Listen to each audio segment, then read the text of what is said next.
Bismillahirrahmanirrahim. Elhamdülillah ve salatu ve selamu ala Rasulillah. Meyrimdi urayımdı Allah'ın atımenen başlap jaratqanга mактоолор, пайгамбарыбызга салам салаваттар айтып, баарыңыздарга Аллахтын рахматын, тынчтыгын каалап салам айтам. Ассаламу алейкум ва рахматуллахи ва баракатуху. Урматтуу мусулман бир туугандар, мекендештер, жалпы мусулман журтчулугу, бүгүн биз мына ошол өзгөчө бир кубанычтуу, сүйүнүчтүү бир күнгө жетип отурабыз. Албетте ал мына ошол кереметтүү Кур'анда Аллах Таала айткан: "Шахру Рамадан аллази унзила фихил Кур'ан, худан линнас ва байинатин минал худа вал фуркан."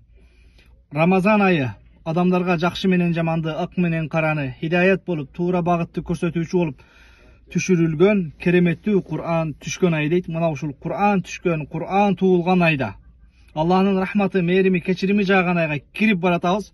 Өзгөчө бүгүн 10 март кечинде Кудайым буйрса куфтан намазы менен бирге эркектер мечиттерде, аялдар өзүбүздүн үйлөрдө, намазканаларда мына ошол Кур'анга басым жасап, Кур'ан окуп, Кур'ан окушту билбегендер карекелердин артында мына ошол Кур'ан окуган карекелерди угуп, таравих намаздарын окуп, Кудай Таалага тасбих айтып, дуа айтып, кечирим сурап, ибадат менен өткөрүүнү баштайбыз.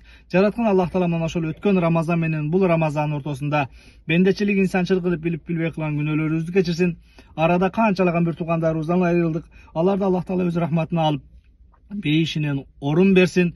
Жалпы бүгүн мына ошол Рамазанга жеткендерге Рамазан айы куттуу болсун деп, мына ошол жалпыңыздарды ыйык Рамазан айын бир ай бою ибадат менен, орозо менен, таравих, тасбих менен өткөргөнгө Кудай Таала мүмкүнчүлүк берген болсун. Туткан орозоңуздарды кабыл кылсын. Мына ушундай бир Аллахнын рахматы, мээрими, кечирими жааган айга жеткиргениге Кудайга шүгүрлөр айтып, ушул ыйык Рамазан айынан өз үлүшүн алгандарды, Рамазанды татыктуу өткөргөндү, Кудайга кулчулук менен, орозо менен тосконду Аллах Таалам баарыбызга насип кылсын. Ассаламу алейкум ва рахматуллахи ва баракатуху.